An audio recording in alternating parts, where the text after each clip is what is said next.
I believe it was in Enigma of Reason. You had some criticisms of not only Daniel Kahneman's work, but these dual process. Dual process theories.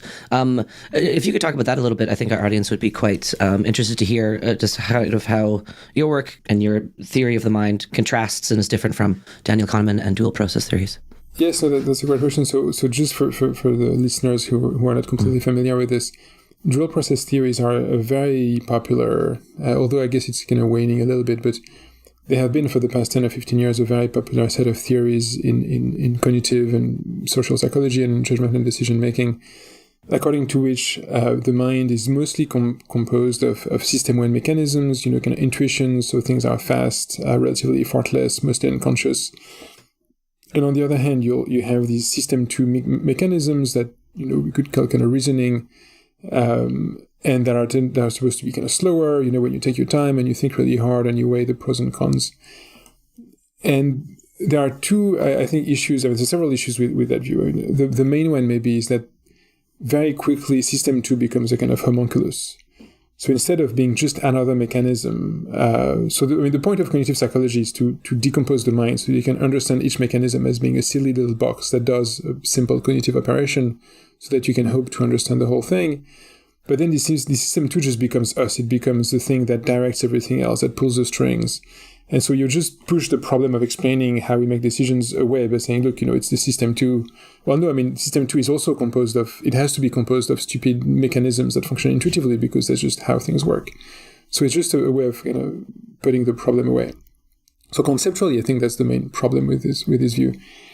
And then there are two other issues. One is, empirically, it's not clear that there are really mechanisms that are purely system 2 versus mechanisms that are purely system 1. So for instance, reasoning, as we were saying, usually is seen as a system 2 mechanism.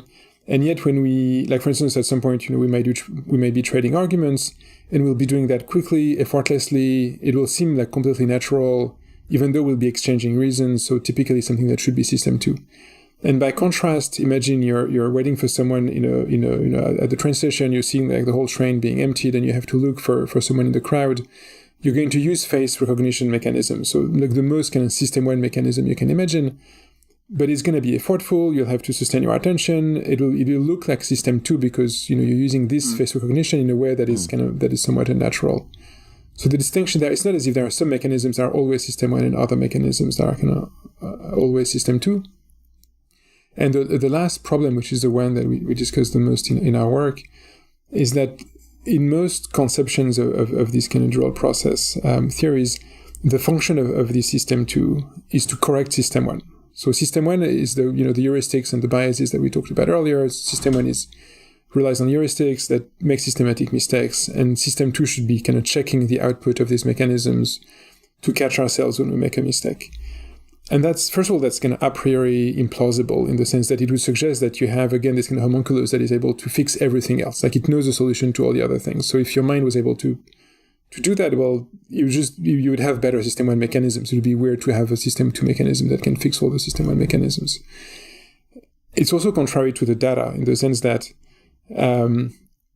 people have made a lot of problems, like little kind of reasoning problems like the bat and ball, in which you're probably familiar with it, but just in case, so a bat and a ball cost $1.10 together. The bat costs $1 more than the ball.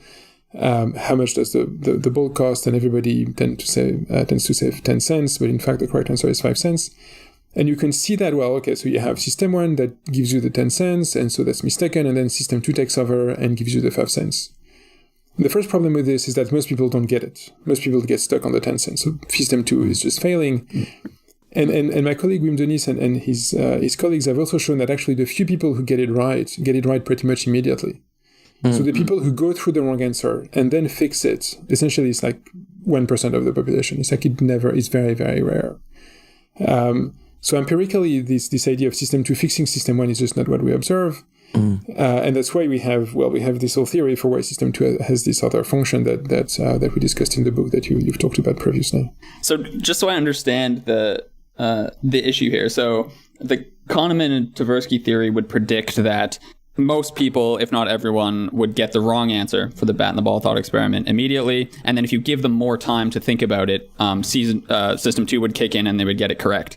But it seems like empirically what we witness is that either people just get it correct immediately, or if you just let them reason about it alone, they'll continually get the wrong answer and they'll just convince themselves that they're wrong. Yeah, exactly. And you can give people a lot of time. You can pay people to get it right. You can use various things. Nothing really works. So your theory, on the other hand, would predict that if you put them in a group and then you let them discuss the answer, then the right answer would probably emerge more often than not. Yes, exactly. It was just. And do you know if empirically, is that what we see? No, that does work really well. Just to go back to the last point quickly. Actually, we've done one. So in one experiment we wanted to make people more confident in the wrong answer. And we did in the bat and ball problem or other similar problems. And we did that by asking them to think about it harder. And so when people thought about it harder, like, maybe 2-3% of people figured it out, but most people actually became more convinced that the wrong answer was correct. That's because people have this kind of my side bias. So they're going to keep thinking of reasons why the wrong answer is correct. And they're going to be increasingly persuaded that it is the case. And so that's what happens when people reason in groups.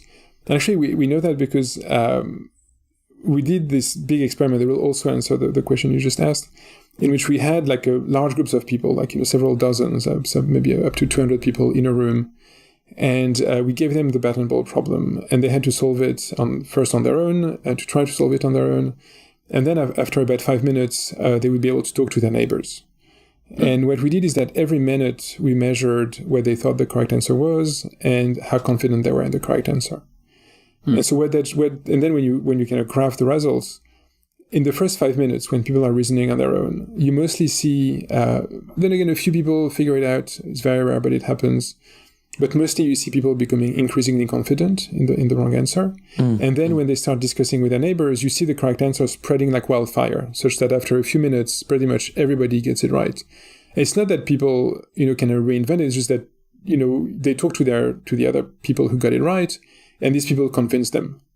And what's nice is that because few people get it right on their own, you start with like a few, like if you color the people who get it right green, you start with a few green points and you see the green spreading, which means that the people who got it wrong, it's not like conformity, because conformity would lead to everybody getting it wrong because there's an overwhelming majority of people who started getting it wrong.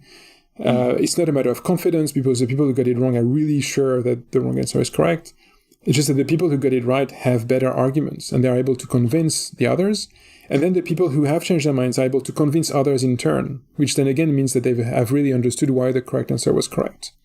So it's really just, this is a context in which argumentation works like nearly flawlessly. Like everybody essentially gets it right at the end. I was just going to say there's something deliciously ironic about Kahneman and Tversky misinterpreting the results of this experiment, given that, like ideally writing a book should involve system 2 thinking, you'd expect. And so you'd expect their critical faculties to come into play when they're interpreting the results. So to be fair, so Tversky, unfortunately, Tversky was dead by the time the dual process theory thing started. So we can't really, it's more of a Kahneman thing. And then again, it's not just Kahneman, it's something that was already existing in the literature that he popularized through his book and through his Nobel Prize lectures, and he endorsed, and I think he was kind of mistaken.